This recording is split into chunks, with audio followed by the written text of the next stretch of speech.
धडकन पडली हाडाचं पाणी हातोया गेली धडकन पडली आणि हाडाचं पाणी हातोया गेली धडकन पडली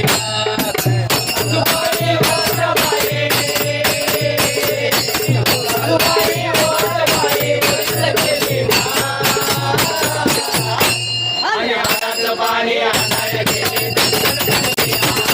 हाडाचं पाणी हाताया गेले धडकन पडली हाडाचं पाणी हाताया गेले धडकन पडली वरून केलं पातळ झालं वरून केलं